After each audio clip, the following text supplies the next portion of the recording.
Hello दोस्तों, स्वागत है आपका हिंदी मॉरल स्टोरी चैनल में। आज की कहानी है ठग और सेठ।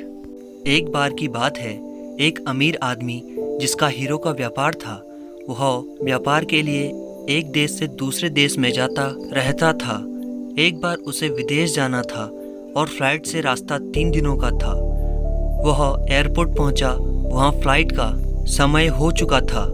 वह हवाई जहाज़ में बैठ गया, लेकिन इस हवाई जहाज़ में एक ठग भी मौजूद था, जिसको पता था कि सेठ के पास हीरे हैं जिसे वह रात के समय में आसानी से चोरी कर सकता है। उसने रात होने का इंतज़ार किया। रात होते ही सेठ ने खाना खाया और सोने लगा, लेकिन उसे अपने हीरो की याद आई। उसने सोचा कि अगर कहीं वो सो गया तो उसके हीरे चोरी हो सकते हैं, तो क्यों ना आज जाग ही लिया जाए। तो सेठ जाग ही रहा था कि इतने में चोर को नींद आ गई। अब सेठ को नींद आने लगी।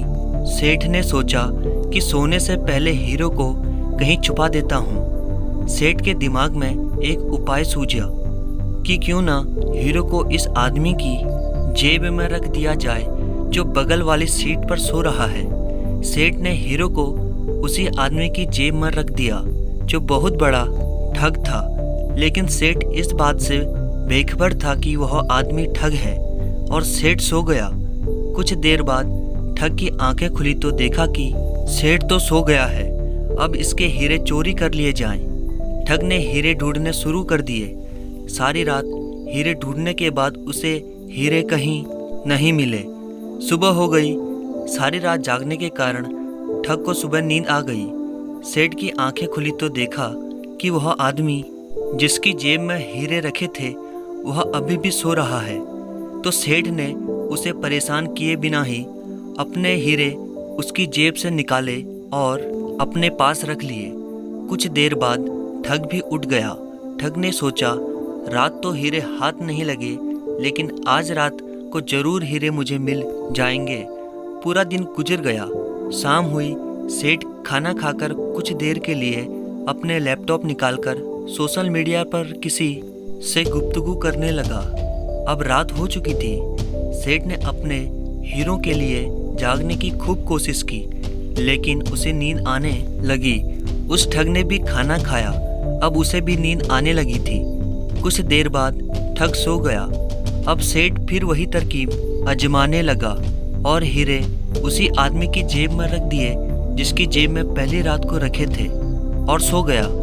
कुछ देर बाद ठग की नींद खुली और देखा कि सेठ तो सोया हुआ है, अब इसके हीरे चोरी कर लेता हूँ। ठग ने आज फिर से हीरो की खोज शुरू कर दी, लेकिन ठग हीरे ढूंढते ढूंढते परेशान हो गया, पर हीरे नहीं मिले। हार कर ठग भी सो गया।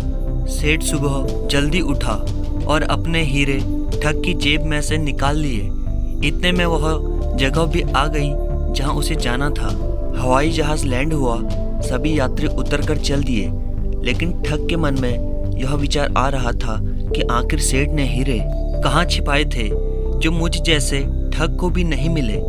कुछ देर बाद उसे सेठ भी मिला, तो उसने सेठ से पूछ ही लिया कि सेठ जी, मैं एक बहुत बड़ा ठग हूँ जिसने अच्छे अच्छे को नहीं बख्शा, लेकिन इन 2 रातों में मैंने आपके हीरे सभी जगह खोजे, लेकिन हीरे नहीं मिले। आपने हीरे कहाँ छुपाए हुए थे? अगर आप मुझे यह राज बताओगे तो कसम से मैं आज से ही ठगी छोड़ दूंगा।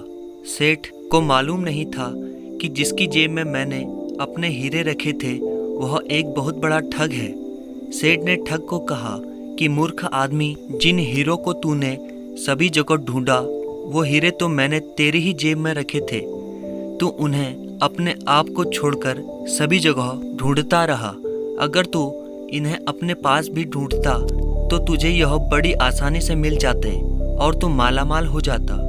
जिस तरह ठग हीरो को अपने आप के पास ना ढूंढकर सभी जगह ढूंढता रहा, लेकिन हीरे नहीं मिले, उसी तरह हम सोचते हैं कि हमें तो कोई और बताए कि हमें क्या करना चाहिए, लेकिन हम अपने अंदर नहीं देखते हैं कि हम क्या कर सकते हैं, हमें में क्या काबिलियत है, हम किस कार्य के लिए बने हैं। इसलिए हम बस दूसरों का इंतज़ार ही करते रह जाते हैं। समय बीतता जाता है और हम जैसे थे वैसे ही रह जाते हैं। दोस्तों, अपने अंदर देखो कि हम क्या कर सकते हैं और उसे ही लक्ष्य बनाएं। आगे बढ़ते चलो, आपको कामयाबी ज़रूर हासिल होगी। दोस्तों, आपको यह कहानी कैसी लगी कमेंट करके ज़रूर बताएं और प्लीज़ चैनल को सब्सक्राइब करना ना भूलें।